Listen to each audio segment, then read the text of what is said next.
Welcome back. Thank you very much for joining me. My name is Swardik Mayanja, and this is the Mayanja Accredited News Network. We are on another episode of the Everyday Hero interview series where I interview someone in your life or someone in my life that makes us smile but does not get the credit they deserve. And I am interviewing today. I have the pleasure, the honor of interviewing my favorite teacher of all time, at least up until high school, Miss Martin, Meghan Martin. Welcome. Thank you very much. Thank you for taking time out of your busy day. I appreciate this wholeheartedly. Miss Martin, please tell us, tell me, tell the people, who are you, where are you from, and why Spanish? There is no justice when so few have so much and so many have so little. Oh my gosh, that's a lot of questions all at once. We can move slow. First of all, thank you for choosing me to talk to you. This is exciting Yes, that I it get to is. see you again because Thank it's been you. a long time. Too long? And I appreciate that you saying I was one of your favorite teachers. Definitely. You were definitely one of my favorite and memorable students. You heard it. It's done. It's done.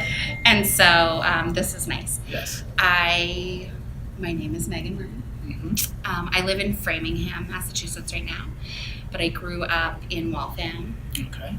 which is You close. grew up in Waltham? I did. Oh, okay. All right. I know Waltham. All right. Okay. Okay. So yeah. Oh, where are you from? So where are you from? And then why Spanish? Why Spanish? Yes. That's a complicated question. I started studying Spanish in 8th grade, actually, as well. I had no connection to the language before that. And then I just really liked it. Yes. I continued studying, and then I got a chance to live abroad in high school. I lived in Spain. Yes. And that's where I dreamt in Spanish for the first time. Oh my And I was God. like, I love this. And I met so many new people and went to new places. And then it sort of just opened my eyes and to what else is out there. So I'm sorry. So you said in 8th grade you went to Spain? No, sorry. In 8th grade, I started studying Okay. Spanish. In 11th grade, I went to Spain. And by 11th grade you were fluent. Yeah, I wouldn't say that I was fluent because I remember struggling to understand and to speak when I was there. Yeah. But by the time that I left Spain, I was having dreams in Spanish. That's amazing. Yeah. That's actually really, really, really, that's good for you. So 12th grade, did you still take Spanish or were you too good for that? Oh no, I still took Spanish. Of course you did. Of course you did. Okay, so did you always know you wanted to be a teacher? Before we even jump into the Spanish. No, I did not want to be a teacher. What did you go to school for? So I started school at American University in DC for peace and conflict resolution in Latin America. Of course you did. And so Of course you did. I was studying language alongside of political and socioeconomic stuff, and I was focusing on Colombia, and then just was at a point in my life where it wasn't feeling like that was exactly what I was meant to do. I took a little time off. I knew I still wanted to study Spanish. I came home. My mom's a teacher. My grandmother is a teacher. My aunt is a teacher. Done and done. So it just sort of felt like that's what was calling me. Of course. So when you said, I don't even know what a resolution conflict, I don't even know what that would do. Like, would you be in like the UN? Well, yeah. That would be the end goal. That could be one track. Okay. Yeah. Okay. So There's that's, multiple options. So was teaching ever a thing? Like, was it ever on your mind before, like, that mini break you took? Or was it just like, I think I should try it out, and then you ended up liking it? When I was in DC studying peace and conflict resolution in Latin America, Yes. I had a work study, like for part of my financial aid package for college, I had to have a job, like to work. And so my work study position was at a school in DC. So I was teaching or helping elementary age students with reading. Okay. I don't know if that plays into my ultimately ending up in the classroom. Yeah. But I was in the classroom then and seeing some of the needs and enjoying working with kids. Was there ever a question on if you did become a teacher, would it be anything else but Spanish, or has it always been, if I am going to teach, it's going to be Spanish? And So- I would also love to know what your aunt, mom, and grandmother Okay. taught. My grandmother actually opened her own preschool. She was like a pioneer for women God. in her day. And Yes. she opened her own business, and it was a preschool. My mother taught preschool and elementary. She just retired last year, but she retired as a second grade teacher. My aunt is a kindergarten teacher, so they're all younger. My goodness. Okay. So any other language? So it wasn't another language. No. If I were to have taught something else. So when I decided that I wanted to be a teacher, Yes. it was Spanish. Okay. However, there was my other passion maybe was math. Really? Like I was good at Stop. math. There's no way. Yeah, no, I was Really? good at math, and that came easily to me, and I liked it. So I think if I had chosen to be a teacher early on, I would have been deciding between math and Spanish. Okay. Okay. That makes. I mean, I don't know. I don't know if the math part makes sense to me. I never had an inkling at all ever. But I don't know. You don't get too complicated with the math. So I now struggle to help my fourth grader with her math homework. Practice makes perfect. So, right, Use it it or must be. lose it. Oh, jeez. Yeah, there you So go. I have to ask. I have little sisters, Yeah. and my least favorite age ever, I would have to say is anywhere between, I'd say like preteen, young teenager. Middle school. Yeah. Oh God, I hate it.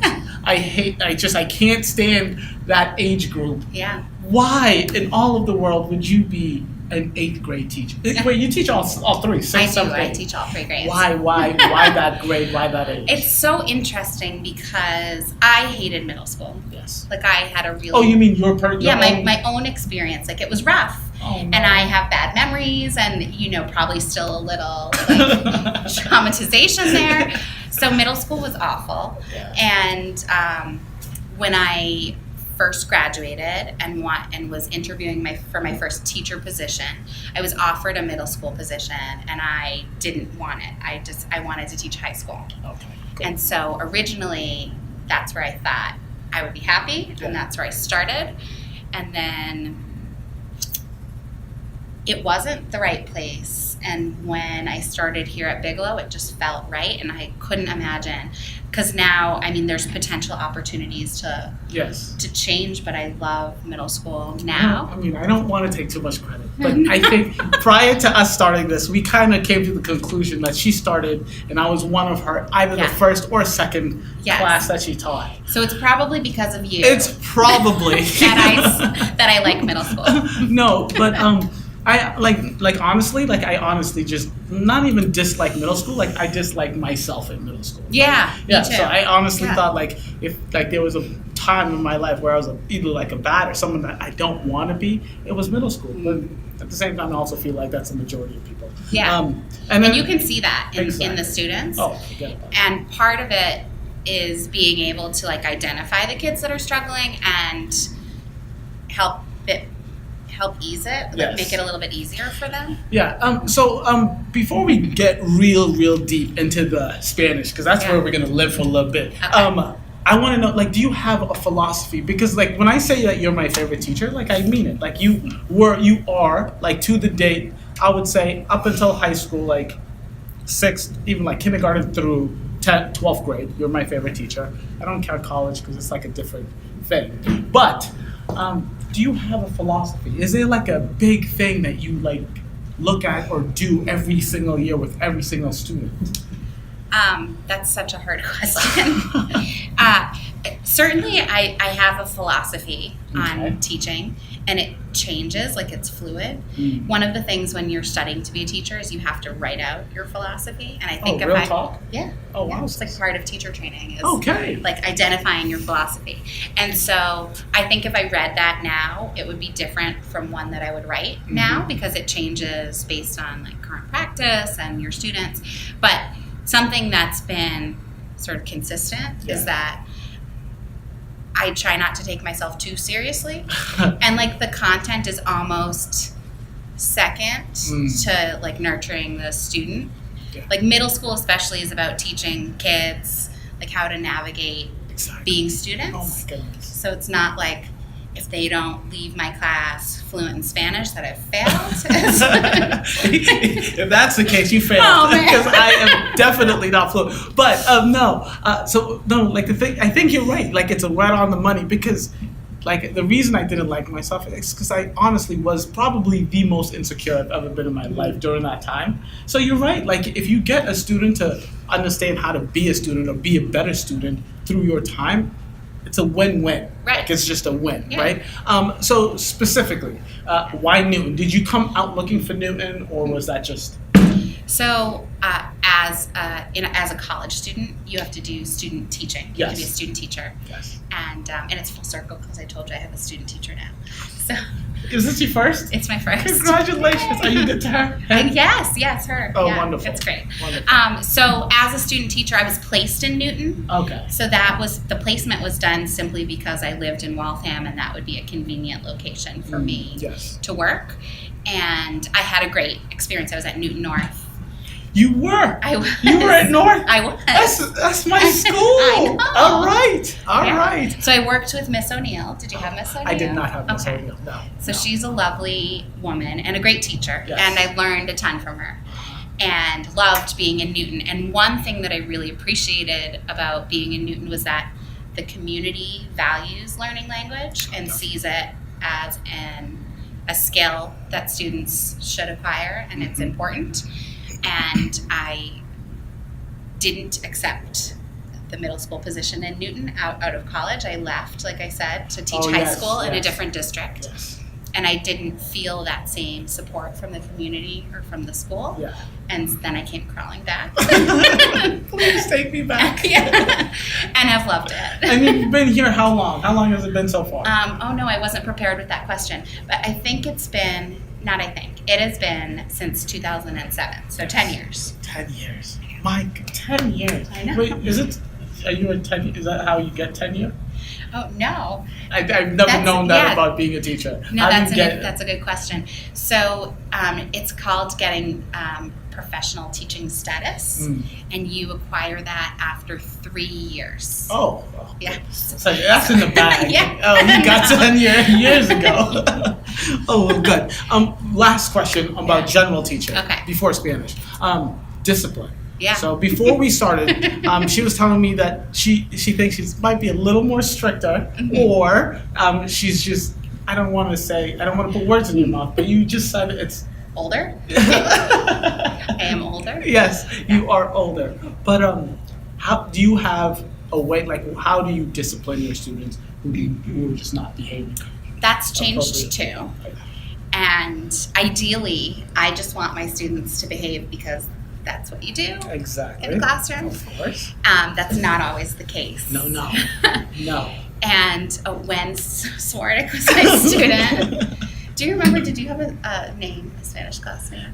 Santiago. Santiago, I didn't remember. So when Santiago was in my class, Yes. I do remember his group as being a challenging group to manage. A little bit. And I'd say every year that I face less and less challenges. Good for you. So whether that's because I'm older and the students just respond differently to me, or because all of these things that I haven't really consciously done have just happened in my approach. But discipline is something that I don't want to be the enemy of my students, and I want it to be a place where all my students are safe. Especially because I'm asking them to speak Spanish and take risks and be silly. Like a lot of the activities that I have them do are silly, and so they need to be comfortable. Yes. And I think if I'm like a dictator up here, that's not gonna Forget foster about it. that. Yeah. Forget So about my approach is just to manage it as it comes. Each kid is different. Each kid needs a different approach, and each situation is different.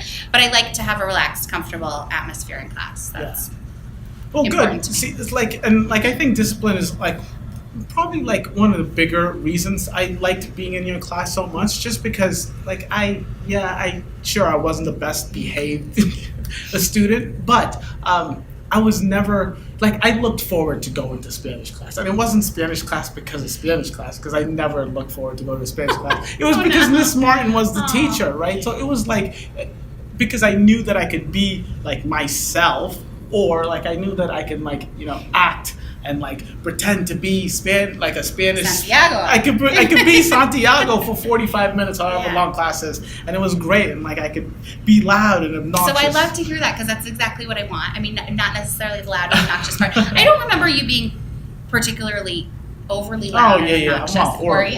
No, I wasn't horrible.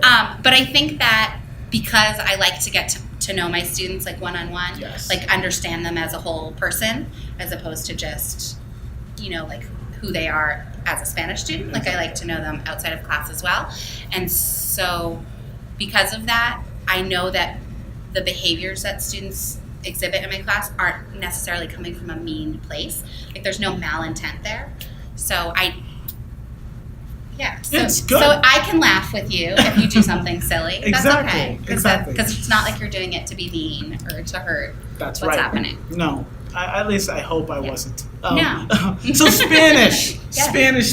Spanish. Yes. So you said that you lived in. You said you went to. You studied about Colombia. Yeah. You went to Spain. I lived in España. Yes. Yep. How long were you there? In for? 11th grade, just a few weeks for an exchange trip. I lived with a family who I'm still friends with. That's amazing. Yeah, the sisters that I lived with, which was pretty special. That is real special. Yeah. Real special. And I'm not friends then, with anyone from my high school. Especially in States.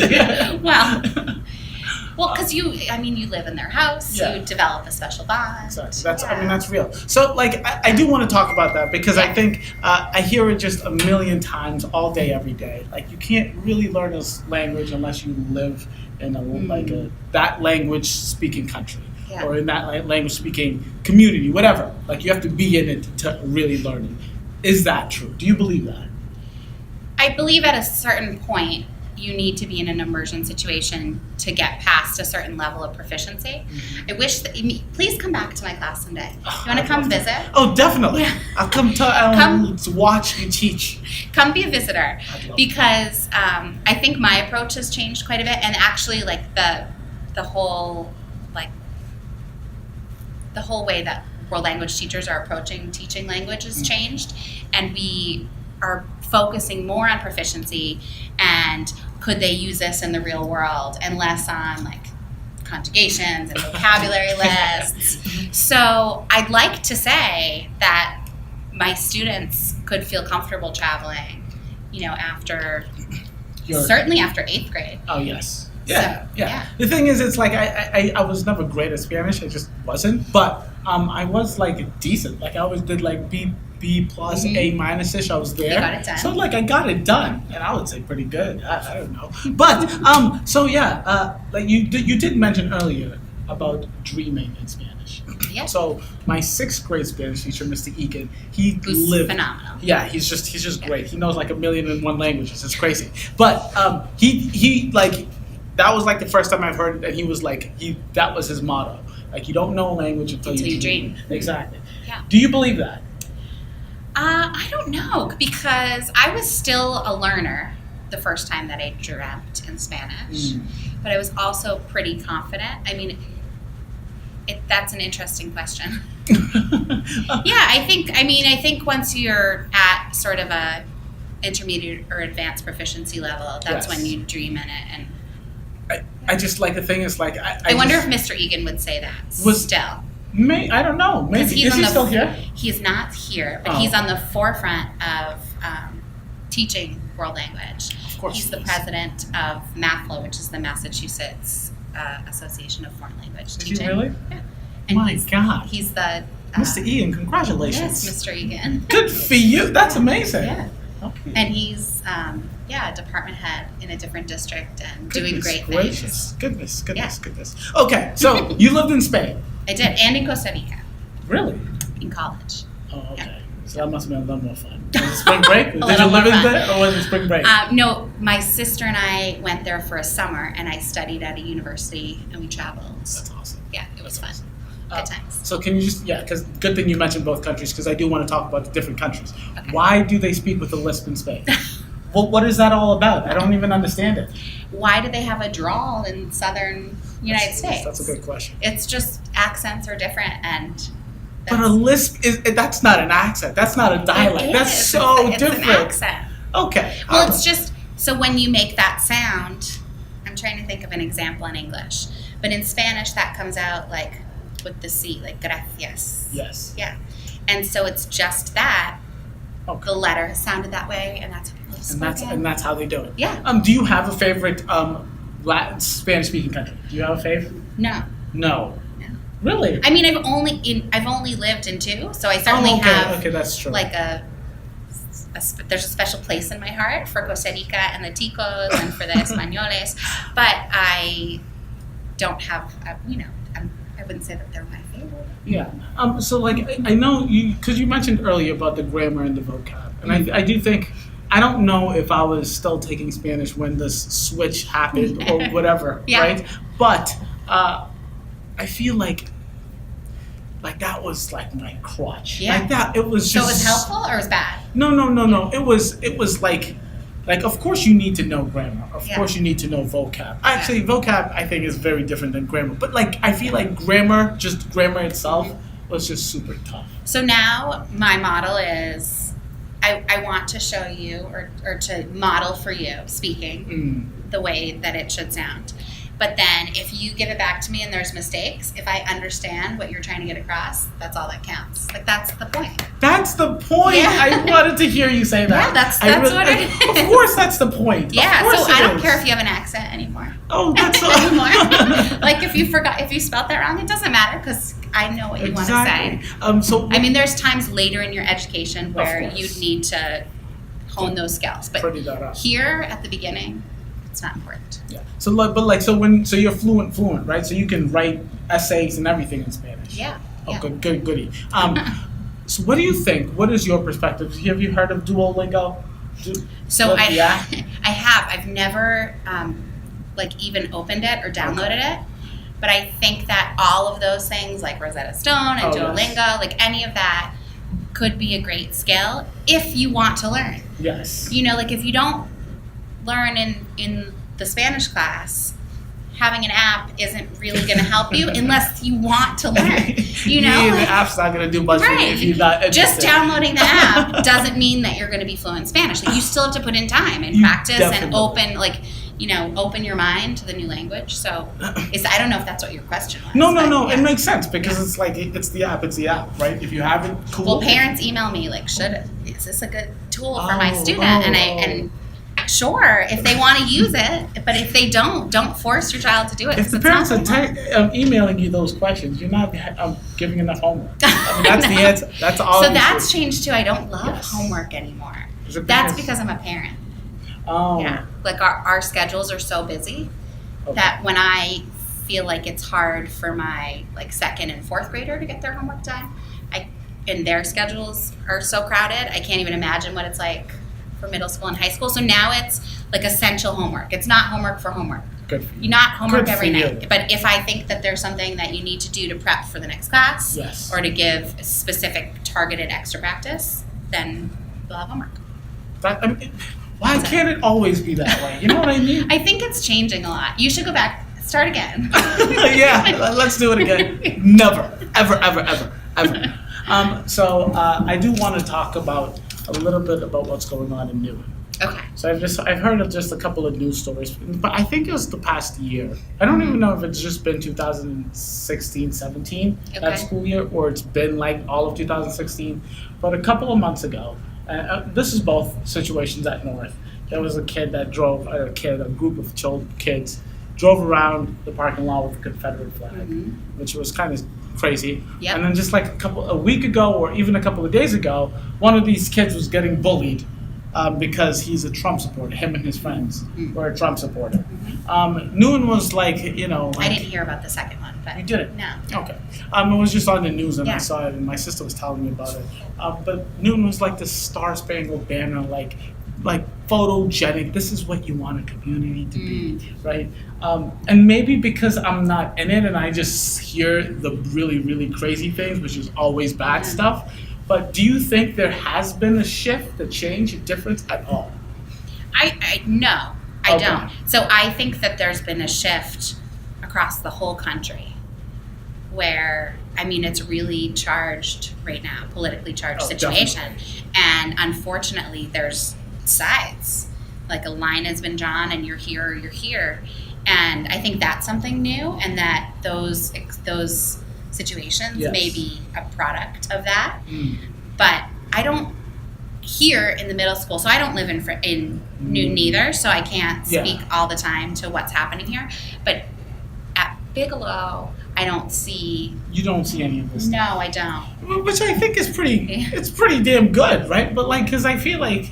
It's sad. It is sad. Yeah. It's just horrible. I would never want to deal with that stuff. If I was in high school, if I was in middle school, it's just good. I'm happy to hear that Bigelow is still the good place I remember. It is. I just am happy to hear that. Before we wrap this up, because I do this with all of my guests, I consider you an everyday hero. That's what this series is. But being a hero, you help other people. So I want to know, for all these young, real young teachers, Spanish teachers specifically, what advice can you give to them? That's so hard. I mean, being a teacher is a lot of work. Oh, sure. And so you have to just find the right balance for yourself, because it's hard not to get sucked into to everything that the job requires of you. So take time for yourself to be you, and that will help in turn how you are in the classroom. When you're saying that, I'm sorry to cut you off, but I don't, I know, because I'm not a teacher. I'm not a teacher, right? I'm a nurse, right? So, but I'm not a teacher. Which is the hero, too. Thank you. I appreciate that. But I've always thought, no offense to the millions of amazing teachers out there, I've always thought teachers' jobs are only as difficult as the amount of work they give. Is that not true? So it is and it's not. So part of a lot of the work is the grading. Is that what you're referring to? Yeah, that's what I mean. If you have to grade more stuff. But you also have to plan. And for my class to be engaging and interesting, I have to spend a lot of time thinking about what do I want my students to leave the classroom knowing how to do. Yes. And how can I take my 52 minutes with them and make it happen. So there's a lot of, and then all the resources. And now, this is new with email being the primary mode of communication. I spend hours a day emailing. And it's emailing with colleagues, with administrators, with parents, with students, maintaining my website so that students can find out what the homework is and use the resources. You have a website? I do. Really? Yes. Is it open to everyone or just the students? No, it's open to everyone. Are you going to send me that? It's going to be in the description for all you Spanish learners out there. Yeah, we got the check answers. Out my website. We got the answers, definitely. Well, that's exciting. Wait, is this new? Because I don't remember a website. Have you always had it? Gosh, I feel like I've had it for most of my time here. Most Bigelow teachers have a website now. It may be different. And at least the past 7 or 8 years. Okay. So maybe not when you were here.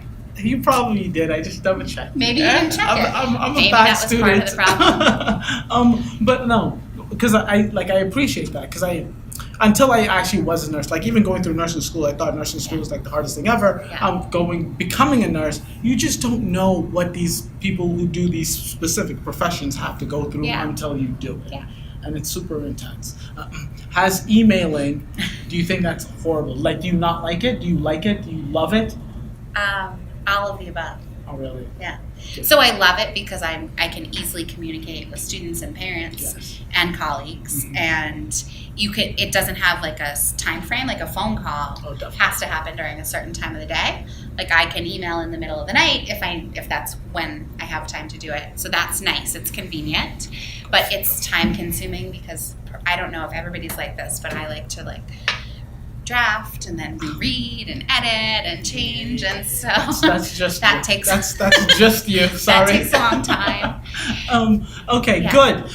So now we've got the teachers out the way. So Yeah, now I have to say one more thing. please do. Sorry. Go ahead. No, because you asked me what I'd say to new teachers. Yes. So it was take care of yourself, but also don't take yourself too seriously, and to just enjoy, like be present in what you're doing.